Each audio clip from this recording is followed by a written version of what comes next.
Well, good morning, students. This is Mr. Verzat, and this lesson will cover an introductory teaching on painting for beginners. And we're starting to step into the realm of painting without contour lines. So what we've got here is a typical cartoon illustration. It is a fluffy, furry floof creature. So looking at it at first, it's got lots of color, it's got some value and some form definition in it, but it's also held together through what are called contour lines. So we see we need certain lines in order to hold the form together. If we get rid of it, a whole lot of it might not work anymore. This is the most common way that we draw. You see, in many other videos, we talk about lines not existing. They're just symbols that our brain uses to create an edge. And this video will explore what is edge control in a painting. How do you use edges? And this is a perfect example of art that does not rely on contour lines to hold the forms together. You see, there are lines present, but they vary. They go from dark to light and they disappear altogether. Mostly, this is what we would refer to as a painting. Painting is drawing light and all the different colors of that light. That's it. Painting is the closest to reality that we encounter.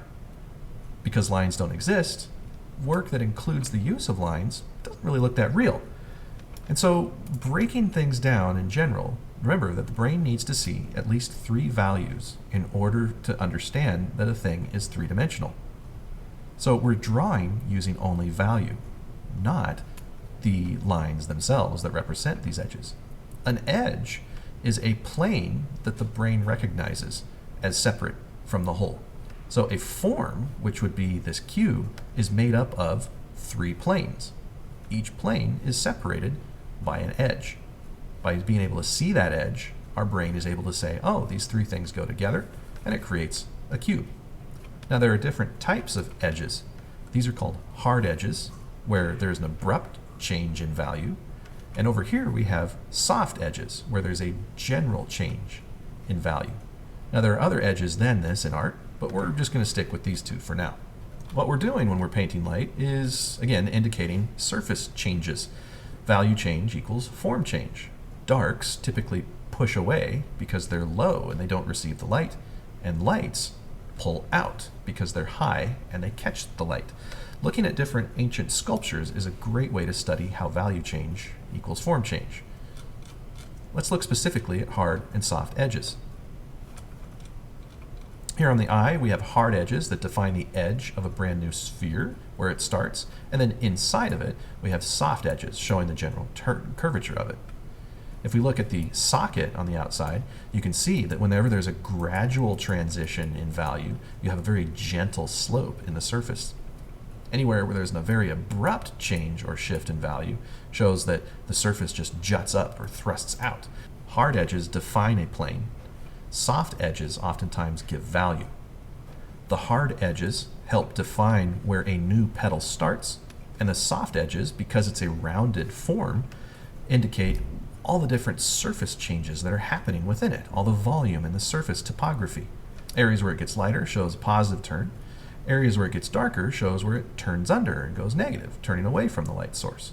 So by following this formula of light to dark, and alternating them, that's one of the ways that you can tell the viewer's brain that a plane starts, a brand new one. If you put 2 darks next to each other, the plane disappears.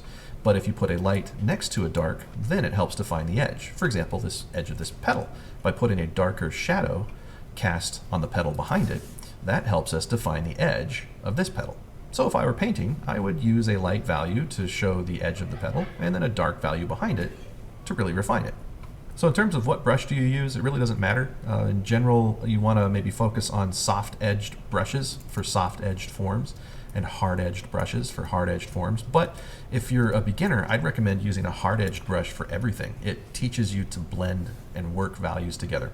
So here is a mech render in its earliest of stages. So to back it up, there was really loose line art. And then block in a silhouette makes it easy to make selections and paint within selection. To do that, you just hold down Command and then you click the thumbnail of the layer. And if you don't like the marching ants, you can just Command H to hide them. And this allows you in a brand new layer to start adding different paint, and it goes inside of the selection that you've made. So what I do also for the beginners is I recommend that you turn your line art down in opacity so it doesn't get completely in the way. And then you just start to add the major values that you need, the most minimum of values to indicate curvature and turning of forms. So that would be a 1, 2, 3 read, get your highlight, midtone, and your core shadow, and then add your bounced light.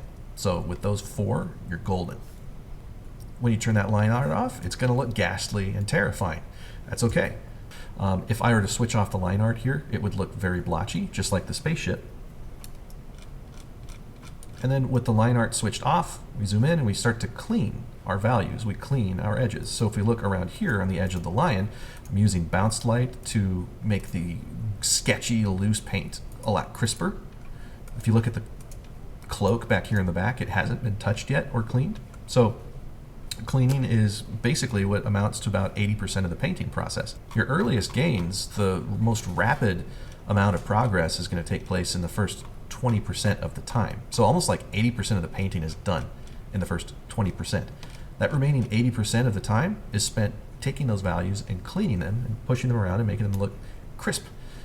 Sample the values that you've already placed down and then make form adjustments.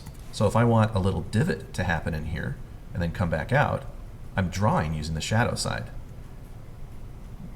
Grab the positive side where the light is and just start to clean the edges of your values. You can do this manually with the brush, or you can use the lasso tool. Lasso tool is very helpful.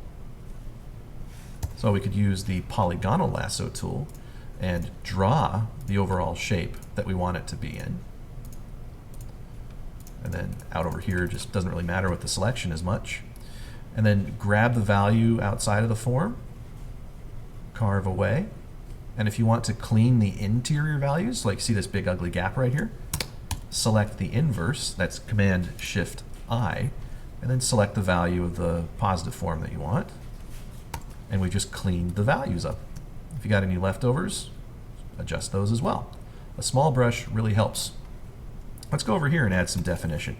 So sample the local value that you've already placed, make any changes, and what we're doing is we're making change of form using change of value. Making edges that were bumpy and sloppy look clean.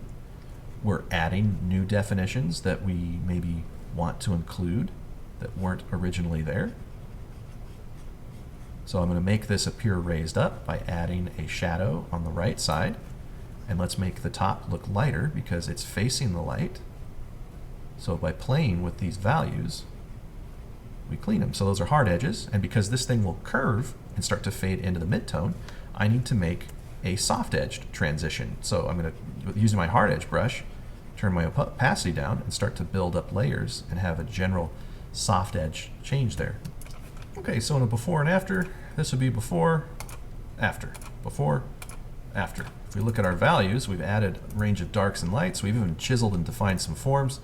In general, once you switch your line art off, it's going to look really janky, but if you bring those values right up to the edge of each other where those lines would have been, that's how you can tighten things up.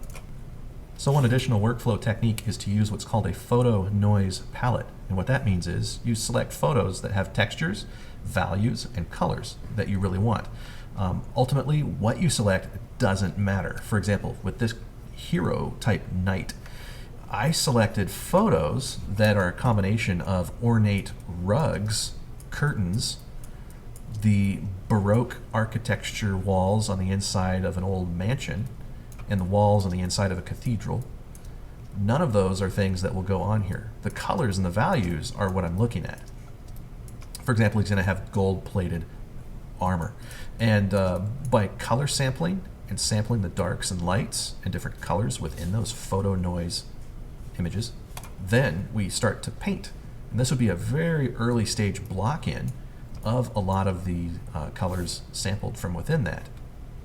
However, if we turn off the line art, the whole piece starts to fall apart. It's still in those very early stages.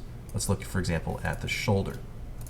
Before there was any information, we got a inlaid kind of a filigree here. We've got gemstones and such. Once we get the values in, it's holding together. Turn off the line art, it's a big sloppy mess. So edge control would be where I start to further clean and refine these by sampling within it, defining hard and soft edge transitions until it doesn't need the line art anymore. One trick you can do is to turn off the line art and zoom way out, and all of the values in this case are starting to come together. It's kind of a preliminary preview of what this will look like once it's fully cleaned. However, once you get close, So this has been a lot of information, just looking over at edge control, how light works, and what painting light generally entails, and a couple of technical methods.